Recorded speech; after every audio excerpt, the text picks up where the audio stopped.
Bismillahirrahmanirrahim. Assalamu alaikum. Respected dear students of Aptitude English, this is your course facilitator and instructor Fazl Shahbaz Khan speaking to you right now. उम्मीद करता हूँ कि आप सब जहाँ कहीं भी हैं बख़ैर आफ़ियत और महफूज हैं। आज की एक बार फिर एक सिमिलर सीरीज़ के जिसके पिछले 8 पोर्शंस को आपने व्यू कर लिया है और जिसमें मज़ीद कुछ पोर्शंस मैं आपको देना चाहूँगा और ज़ाहिर है कि उसका नाम आपके सामने पेश खिदमत है। The name as you can clearly see once again is your very well known section, a series which is now going to be followed yet again, that is the section of power words. And today we are going to be talking about its part number 9।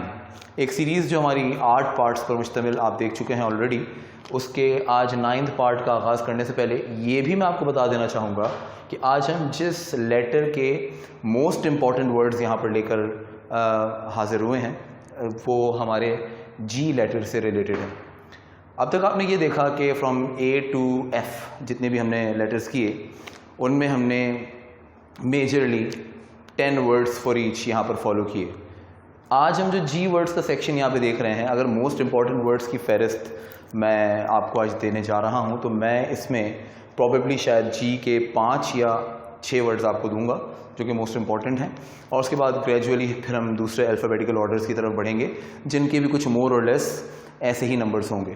तो like I said before a few lectures back कि हर letter के लिए ज़रूरी नहीं कि मैं 10 words ही आपको दूँ, वक्त कम है और ज़ाहिर है कि पढ़ने के लिए 10 दूसरी अहम चीज़ें भी होती हैं। तो मैं ये चाहूँगा कि अपनी तरफ से ऐसे वर्ड्स ही आपको सबसे पहले पेश करूँ जो आपके काम आ जाएं इंशाल्लाह। लेकिन हाँ, बार बार ये बात कहना पसंद करता हूँ, एक बार और कहना चाहूँगा, वोकैबलरी चाहे मैं आपको ढेर सारी दे दूँ, वोकैबलरी चाहे आपने ढेर सारी ख़ुद जमा कर ली हों, वोकैबलरी जितनी भी पढ़ी हों वो कम ही पढ़ती हैं, और इस डेफिशिएंसी को पूरा करने के लिए आपको 2 चीज़ें करनी पड़ती हैं। Number 1, you need to be continuing to read. आपको पढ़ते रहना होगा, जो भी आपके हाथ लग जाए, जैसे भी मिल जाए आप पढ़ते रहें ऑन वन हैंड।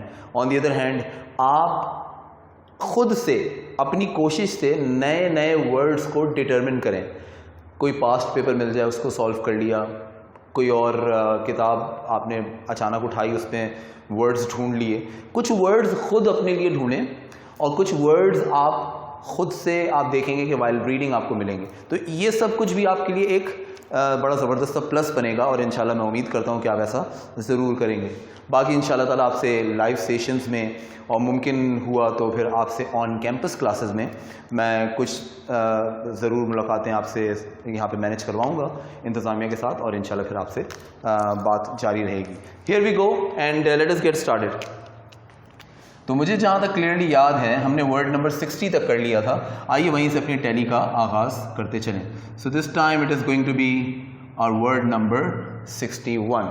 जो आज का पहला वर्ड मेरे जी लेटर से रिलेटेड है, आइए उसकी शुरुआत यहाँ पर करते चलें। Now we do have this word such as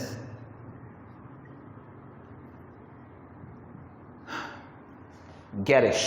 now the word is garish. अच्छा, अब हमेशा की तरह मैं आपसे यही सवाल करूंगा कि क्या लगता है कि ये जो वर्ड है ये कौन सा पार्ट ऑफ द स्पीच है? Any guesses? Oh, you got it right. मेरा ख्याल है बिल्कुल सही कहा। उसकी क्या वजह है? क्योंकि बहुत सारे वर्ड्स ऐसे हैं कि जिनकी मखसूस एंडिंग्स हमें ख़ास तौर पे ये बताती है कि ये एक मखसूस पार्ट ऑफ स्पीच के फोल्ड में लिया जाए। मसलन हर वो वर्ड जो सफिक्स ISH पर ख़त्म होता हो, आई रिपीट, हर वो वर्ड जो सफिक्स ISH पे ख़त्म होता हो, ऐसे वर्ड्स को हमेशा एडजेक्टिव के फोल्ड में लिया जाता है, यानी वो वर्ड्स जो नाउन को या प्रोनाउन को डिफ़ाइन करते हैं। तो लीजिए, ये मैंने यहाँ पर आपके लिए लिख दिया, एडजेक्टिव है। अच्छा, मज़े की बात, जो आज मैं लेटर आपके सामने डिस्कस कर रहा हूँ उसकी बहुत सारे जो इंपॉर्टेंट वर्ड्स हैं वो एडजेक्टिव ही हैं, तो मेरा ख्याल है मुझे ये मिटाना नहीं पड़ेगा, शायद मिटाना पड़ भी जाए।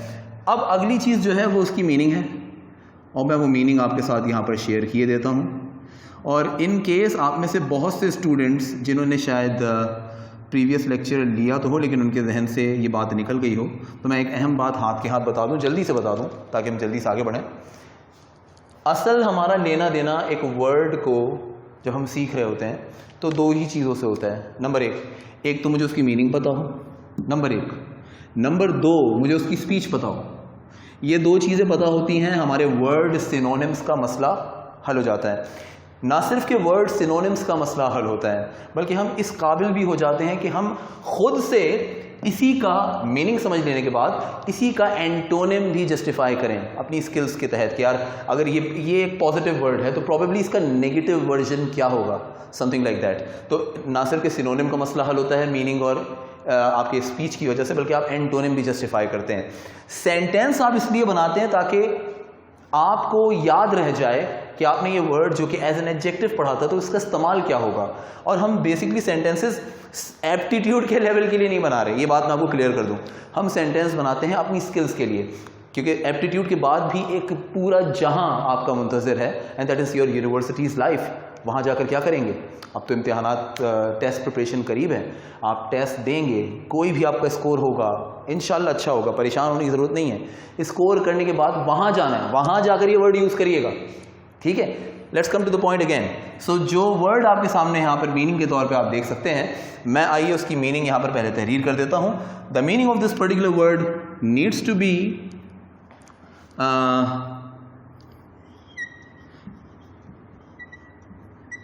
गॉडी। अब आप सोचोगे सर गॉडी तो हमारे लिए फिर एक नया वर्ड है, मैं बता देता हूँ थोड़ी देर में।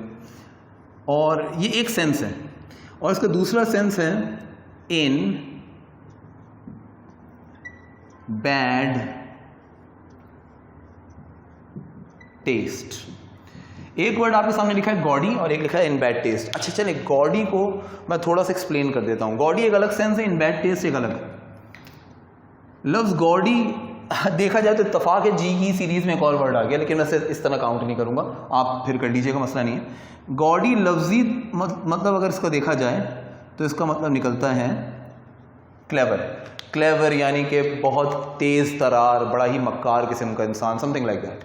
तो मतलब in a sense not only just in negative but also in positive, कि एक इंसान किसी भी चीज़ को अप्रिशिएट नहीं करता और बस बिहेव करता चला जाता है, बीइंग अ गॉडी वन, मतलब एक बहुत ही ज़्यादा क्लेवर सेंस में कि यार इम्प्रेस कर करके थक जाओ, मैं नहीं होने वाला। या एक इंसान जेन्युइनली अपना पसंदीदगी का या एप्रिसिएशन का जायका ही ख़राब रखता हो, मसलन जानबूझकर नहीं, अनजाने में ही, या उसकी नेचर ही ऐसी है कि वो किसी भी चीज़ को पसंद नहीं करता।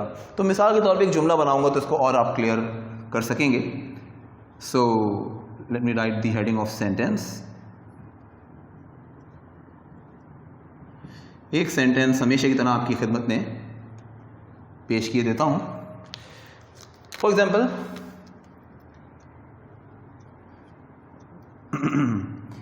Bilal must be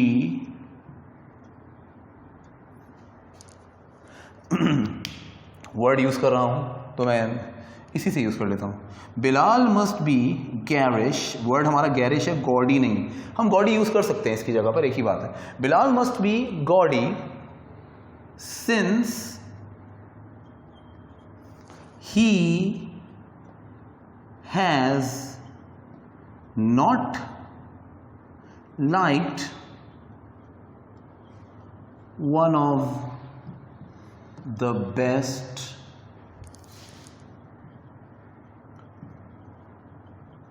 decorations. Decoration हल्की फुल्की भी हो तो सबको पसंद आती है। लिखा गया है कि बिलाल यकीनन बिल्कुल बदजायका इंसान होगा, यकीनन ही मस्ट बी कैरिश, क्योंकि उसे इतनी अच्छी डेकोरेशंस में से एक दिखाई गई तो भी उसे अच्छी नहीं लगी। तो इसको नोट कर लीजिएगा। ऑफ कोर्स मैं एक नज़र देख लूँ कि सेंटेंस सही तरह आपको दिख रहा है, इट्स परफेक्टली क्लियर। तो पहले वर्ड में थोड़ा टाइम लगा क्योंकि अहम बातें भी करनी थी। इसके बाद हम बढ़ते हैं अपने दूसरे वर्ड की तरफ ऑफ कोर्स, और आप इसे फ़ौरन लिखना पसंद करेंगे ताकि मैं जल्दी से आगे बढ़ जाऊँ। And the next word that I get here, like I said, it needs to be the same part of speech. तो मैं एडजेक्टिव का टाइटल यहाँ से रिमूव नहीं कर रहा, एंड हियर वी गो। तो इसे मैं मिटा रहा हूँ, एडजेक्टिव लिखा रहेगा। जी की फहरिस्त में एक और वर्ड, और ज़रा तेज़ी से पढ़ूंगा क्योंकि इसी लेक्चर में मुझे जी के अलावा भी एक और लेटर का आगाज़ यहाँ पर कर लेना है। So we go ahead and fast immediately. Now the word that I have now in the same list continues to be for G as a letter. This is word number 62 and the word is, आपके Prince of ज़ेंडा में भी मौजूद था novel में, और बहुत सारे पहले भी आपने नॉवेल्स अगर पढ़े हैं तो उनमें भी इसका इस्तेमाल हुआ है.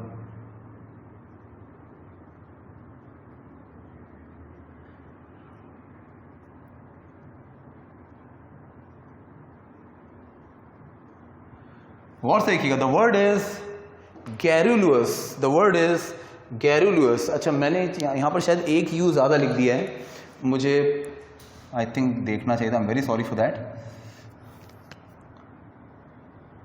ये गलतियाँ बचपन की गलतियाँ हैं, सौगातें हैं, ये हमेशा होती हैं कि यू डबल लग जाए, ट्रिपल लग जाए.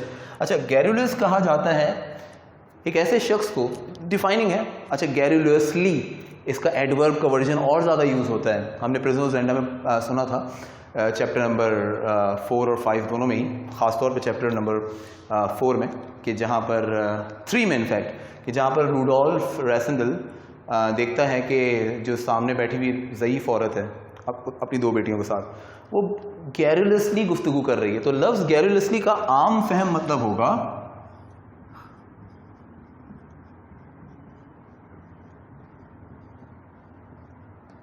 Continuously.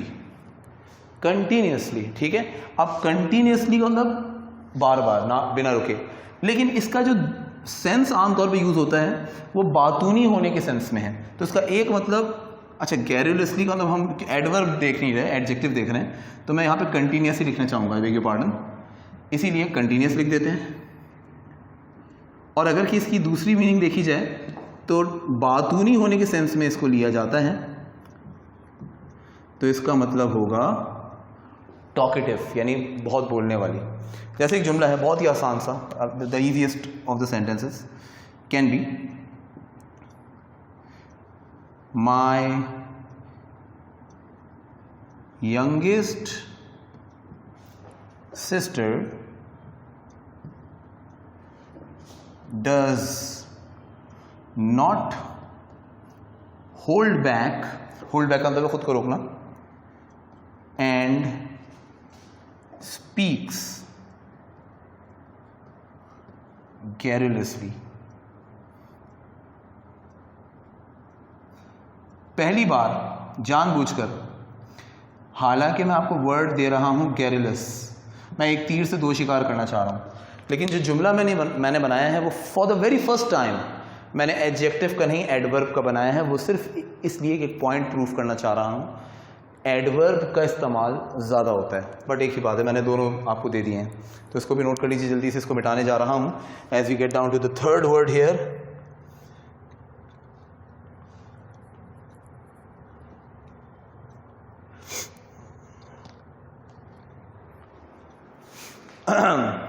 now I do have the third word, and again this time it's not going to be adjective for the very first time here in this list, as it is going to be word number 63rd and again from G. तो मैं मिटाने जा रहा हूँ इस बार पूरे section को, of course, और ध्यान रखेंगे, ऑफ कोर्स यहाँ पर सेंटेंस आप लिख चुके होंगे.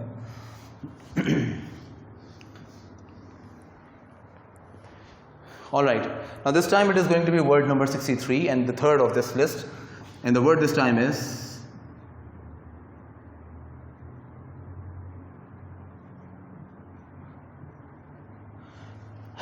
ग्लटनी. क्या मुझे आप एटलीस्ट ये देखकर बता सकते हैं कि ये कौन सा पार्ट ऑफ स्पीच है, the word gluttony? Any guesses? Of course you have guessed right. हर वो वर्ड जो सिर्फ वाई के सफिक्स पर ख़त्म होता हो. अब उसके साथ अक्सर तो सी वाई भी आ जाता है, लेकिन सी अक्सर नहीं भी आता, सिर्फ वाई भी लगा हो, तो ऐसे वर्ड्स को देखते ही हम नाउन के फोल्ड में लेंगे. So that is by speech considered to be the part of noun. Noun खुद सब्जेक्टिवली यूज होता है और ऑब्जेक्टिवली भी, तो दोनों सूरतों में हम इसको टॉप मोस्ट पार्ट पे ही रखते हैं. ग्लटनी कहा जाता है किसे, आइए इसकी मीनिंग पे करते हैं गौर. The meaning of the word is, एक अच्छा वर्ड दे रहा हूं आपको यहां पर, ये भी आपके काम आएगा.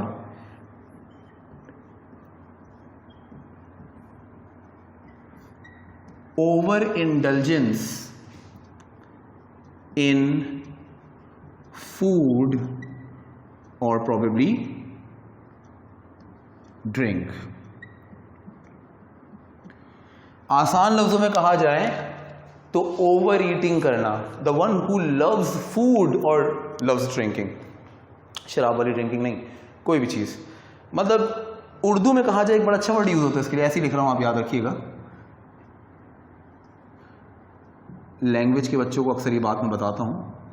उर्दू में इसे कहा जाता है पेटू, यानी खाने वाला, हर वक्त खाने की बातें करता है, जिसे खाना ही दे दो बस, खाना जिसकी ज़िंदगी है, ऐसे लोगों को कहा जाता है ग्लटनी.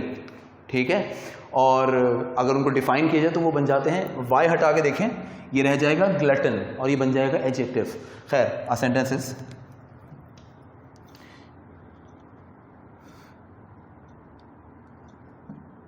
अरहम is known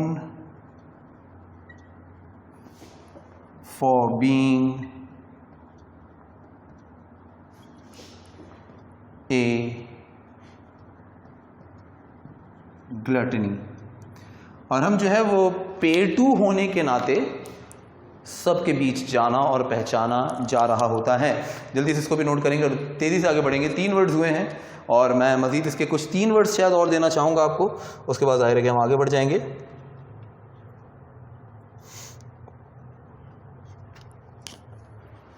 चलें, एक ऐसी चीज़ लिख देता हूँ जो कि for the very first time neither is a noun nor is an adjective but one of such words which are very very important in our list of words here and to be our word number 64.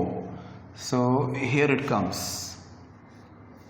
उम्मीद करता हूँ कि आप pause करते करते इन words को और इन sentences को ज़रूर लिखिए.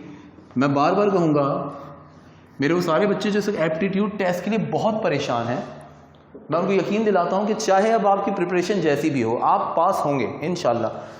इनका काम आपने करना है अपनी यूनिवर्सिटी लाइफ में, ख़ास तौर पर prolifically. Anyway, to move on to the fourth word of this list.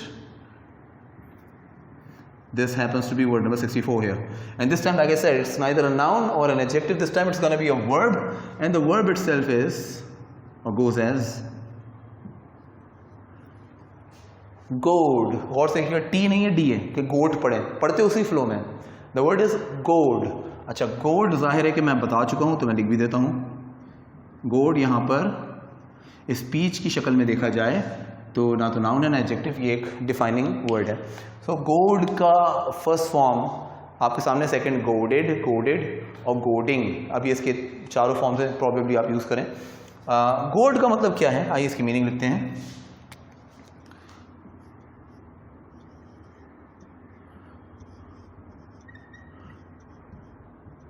To अर्ग, पाकिस्तानी इसको अर्ज पढ़ता है, सच तो ये है कि इसको पढ़ना चाहिए अर्ग, गाफ की आवाज़ आनी चाहिए, जीम की नहीं. टू अर्ग मतलब जोर ज़बरदस्ती करना, मतलब जोर देना, मतलब इल्तिजा करने के सेंस में. इसको ऐसे भी लिख सकते हैं, टू अर्ग या टू प्लीड और या टू इम्प्लोर. एक और नया वर्ड आपके आई की सीरीज में ये भी काम आ सकता है, आगे हम देखेंगे भी नहीं, क्योंकि यहां लिख रहे हैं तो वहां नहीं लिखेंगे. फिर जोर देना, गिड़गिड़ाना, मिन्नतें करना. एक वर्ड आपने पीछे लिखा था बिसीच का, if you remember that in the lineup of B, उसका मतलब भी इम्प्लोर करना. तो बिसीच और गोड भी एक दूसरे के सिनोनिम हो गए. अब जैसे इसका एक जुमला फटाफट लिख देते हैं. आई एम सॉरी, ये तो होता ही रहता है. And now this time we write a sentence goes as the entire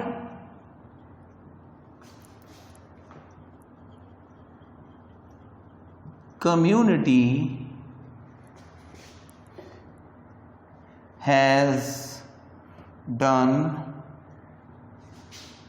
everything, कोई भी सेंटेंस हो सकता है, to goad me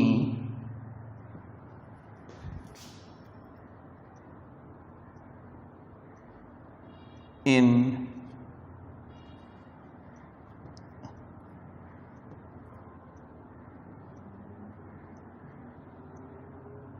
in helping their people। एक जुमला मैंने लिखा है और उसमें एक गलती है, अगर गौर करें। ऐसे ही दिल चाह रहा है कि मैं बताऊं, प्रोनाउन वगैरह का टॉपिक आप पढ़ते होंगे। गलती क्या है, गौर से देखिएगा। जुमला बन चुका, गोड मीनिंग आ चुकी इसकी। मैं कम्युनिटी की बात करता हूँ। कम्युनिटी कलेक्टिव नाउन है। कलेक्टिव नाउन हमेशा सिंगुलर होता है, लोग इसमें भले ज़्यादा हों, लेकिन जब आप एक कलेक्टिव नाउन लिखते हैं तो जब आप उसका पॉजिटिव केस बनाते हैं तो फिर वो देयर नहीं होना चाहिए। मैंने जानबूझ के लिखा है। तो देयर की जगह यहाँ पर कम्युनिटी को ध्यान में रखते हुए जो करेक्ट पॉजिटिव एडजेक्टिव लगेगा वो होगा इट्स पीपल। खैर एनीवे, ये तो आप अच्छी तरह जानते ही हैं। That's the fourth of the words. बढ़ेंगे आगे और जी के सेक्शन में मज़ीद वर्ड्स हम ऐड करने जा रहे हैं, टाइम की कमी है।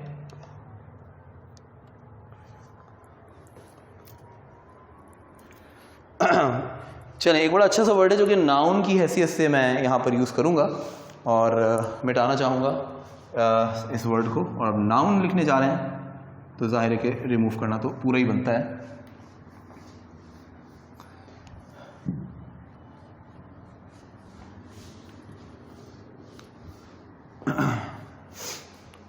All right. Number 5 to be is a word that is or that goes as, क्या पढ़ेंगे? Goel. The word is goel. Of course, like I said, it's a noun. क्या आप में से कोई गैस कर सकता है कि इसकी प्रोबेबल मीनिंग क्या होगी? अगर गैस कर सकते हैं तो अपने आप से एक बार पॉज करके ज़रूर कहने की कोशिश करिएगा ताकि हम फिर डिस्कस कर सकें। यह आपके लिए डेफिनेटली मुश्किल है। तो आइए इसकी मीनिंग को फटाफट देखते हैं। एक बंदे को कहा जा सकता है, जबकि उसे डिफाइन नहीं कर रहे आप, वो बंदा ही ऐसा है, मतलब एज ए सब्जेक्ट इसे यूज़ करेंगे। तो उसकी किस कैफियत की बात हो रही है? जैसे एक बंदा अपनी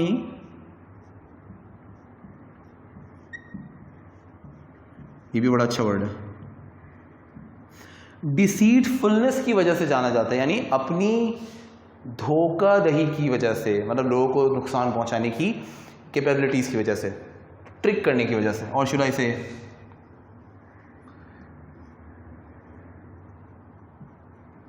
किसी इंसान का कनिंग बिहेवियर रखना। एक इंसान कनिंग यानी मक्कार, चालाकी रखता है, मतलब बज़ाहिर नजर आता है कि फेवर करने वाला है, लेकिन वो आपके पत्ते काट रहा होता है, तो ऐसे शख्स को गोयल कहा जाता है। एक जुमला छोटा सा बना लेते हैं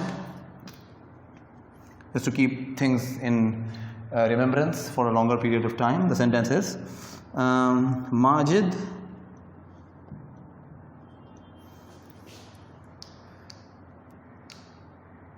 appears to be what? To be a goel whenever he does public dealing।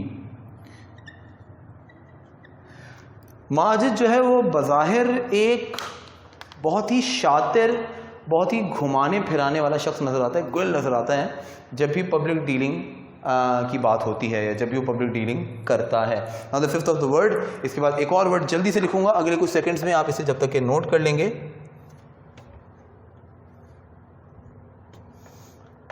अब एक बहुत ही बड़ा सा वर्ड मैं आपके लिए यहाँ पर नोट करने जा रहा हूँ, समथिंग के जो मैं आपको अगर बताऊँ तो आप कहेंगे कि यार इट्स अ ह्यूज वर्ड, पता नहीं कैसे याद होगा, लेकिन एक ट्रिक के तरीके से अगर इसे पढ़ा जाए तो ये याद हो जाएगा।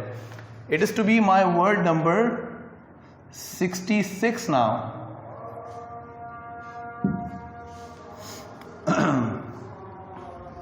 सेंटेंस भी मिटा देता हूं।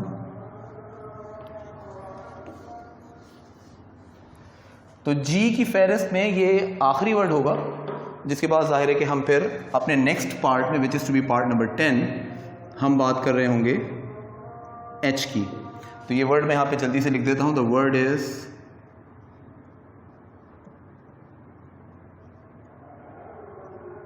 अब देखें ग्रैंडी।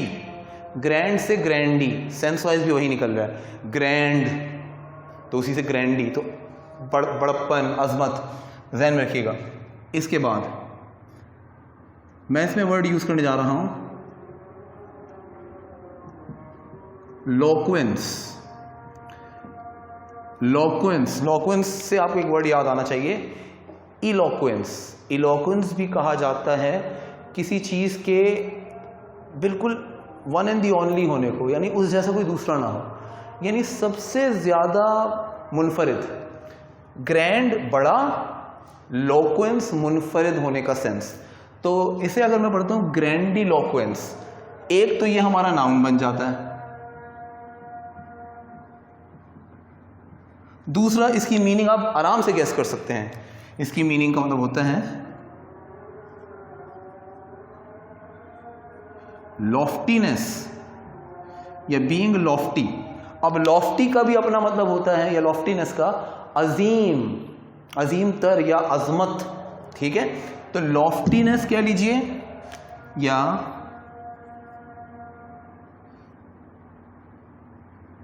in an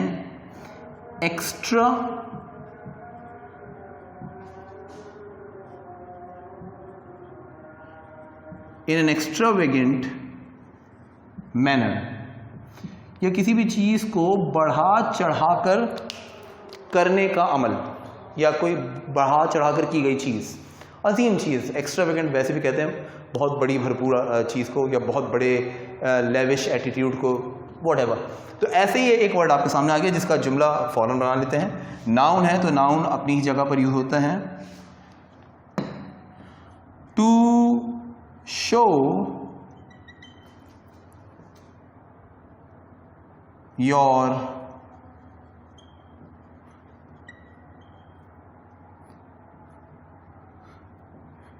ग्रैंडी, देखें और से मैं तोड़ रहा हूं, इसको याद हो जाएगा, ग्रैंडी लोक्वेंस।